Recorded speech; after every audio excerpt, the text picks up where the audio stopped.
Introduced in Fallout 76 was the ability to sell the items that you had picked up in the wasteland to another one of your former vault mates. By using 3 steel and 5 wood to build a vendor, you became a small business owner. I'm sure that's enough for most people, but there are a small subset of true go-getters who are not happy with simply placing their shop and letting nature take its course.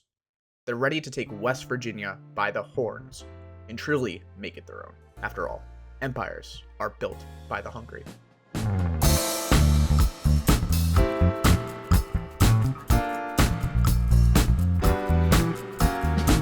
You can't just jump into the business. We have to go about this scientifically.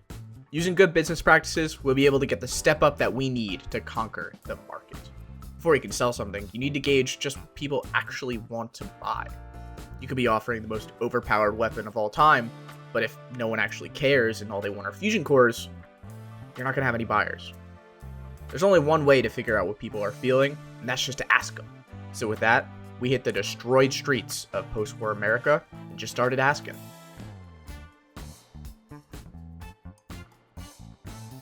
Hey, can you stop for a quick interview?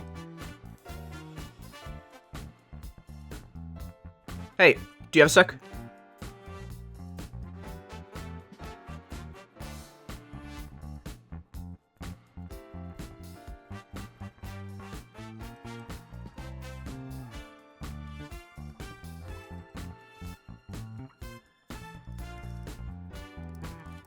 Hey, do you have a sec for a quick interview?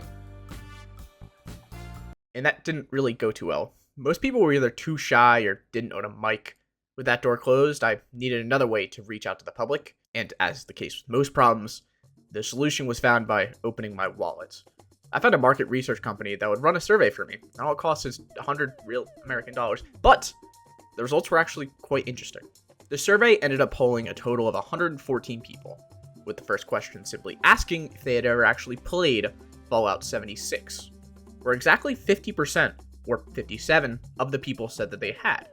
So by filtering on those people, we can start to get a perspective on the player base. The first thing I wanted to gauge was just how often people were actually shopping at these player stores, to see if it was really even worth it to try and set up shop. It seems like over 90% of the players surveyed look into another person's shop at least once a play session, with about 69% saying that they do so regularly. And these people are not just window shopping, as over a third of the responders reported that they bought something more than half of the time. So there's definitely a customer base. Now it's time to try to figure out exactly what we should end up selling. Looking back to the survey, it seems like there's a clear preference towards the purchase of weapons. It doesn't quite add up with a poll I ran on the YouTube community tab, which showed that plans were actually the most popular. So I decided to take a look at the demographics to see if I could possibly narrow down a trend. The survey company provides some basic info about the participants, and I can see what my audience looks like through the Creator Studio. Looking at the gender of those who took the survey and also play the game, there is a clear male majority, with 54% of those who answered claiming to be so. Taking a look at my YouTube breakdown, and age is another important factor, with just over 2/3 of my YouTube audience being under 35, compared to the survey in which 88% were over 30. This doesn't really seem to line up, and I started to wonder exactly who was taking this survey. What I believe is going on is that there are these apps that let you fill out a bunch of surveys for points. If you get enough points, you can redeem them for gift cards, that kind of stuff. These surveys just get pushed out to whomever has the app open at the time. And I imagine the people who are on these apps are on the older side. All this to say, I'm sorry if your grandmother had to answer if she prefers to buy chems or scraps when she plays Fallout 76. With this in mind, I am going to cater more towards what my YouTube audience says and build an empire based on plans. Now, before I throw away the survey, I took a quick look and it appears that 3 people who have never played the game actually still visit player vendors. So that's nice of them. That wraps up the customer discovery phase, but we can't just set up shop yet. We still have to perform some market research to see how we would stack up against our competition. Our competition is the other players who have set up their vendors, and I hit the hills to see just what they were selling. I loaded in and out of servers for a while and collected some data on the type of things that players were putting in their shops.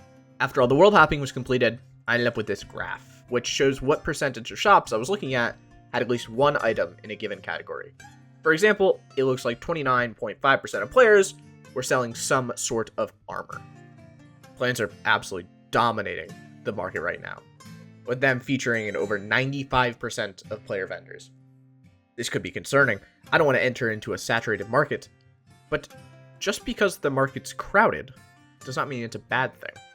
Imagine your town has a pizza shop on every single corner, and you are looking to open a pizzeria of your own. You might be discouraged, believing that you'll have too much competition, but the very fact that the market is so populated means that there is a demand. So in this example, the townsfolk must really like pizza, or in Fallout, the dwellers of Vault 76 really like their plans. Finally, we can move forward with actually setting up the shop. Location does matter a little. Since Fallout 76 imposes a tax for fast traveling, a player might be disincentivized to travel too far to stop at your doorstep. I spent some time looking at the map to try and gauge where people tended to hang out. The Faustnacht event was going on this time, so there are a lot of people who would be traveling there at the top of the hour. So I figured I wanted to be nearby. The new Skyline Valley expansion had also just recently released, and in order to start the questline, you need to find the Vault 63 door. It's lodged in the ground after an explosion rippled through the vault. So, I decided to set up right in front of the new landmark, with hopes that any player looking to jump into the new content will use my camp as a fast travel location, and take a look at my store on the way. With everything ready, it's time to actually break ground and set up shop, literally. I wanted to keep my camp incredibly basic. I didn't want to risk anyone possibly missing my store, and I changed the icon to a fun little ice cream cone. With my shelves stocked and power connected, I was finally in business. There's no need for me to tend the shop, so I decided to venture into the wastes and waited for the caps to start rolling in.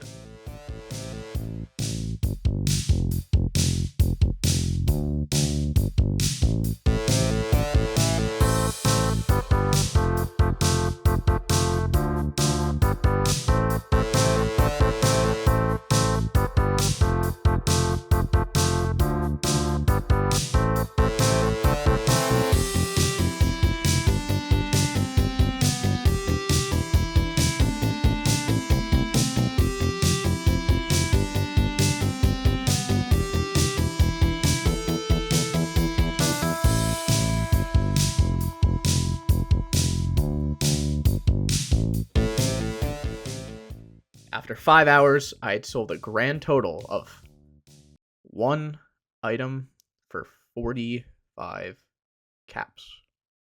I am a failure. Fun fact, it costs 40 caps to move a camp. So I actually net a profit of 5 caps. But I did take a look at my cap total, and I had actually made a whole lot more than that. In that same 5-hour playtime, I had made over 1,700 caps, which means that at least 1,655 caps had to come from somewhere, and it wasn't my shop. Turns out caps are a lot more common than I had originally thought. You get caps for pretty much everything, whether it's quests or public events or just laying around on bodies. They're all over the place. Let me tell you, these other methods are a lot more fun. The shop did give me something that caps can't buy, and that is knowledge. There's more to life than acquiring as much wealth as possible. I had a lot of fun along the way. Isn't that what really matters? Or maybe I'm just some bitter loser, who knows?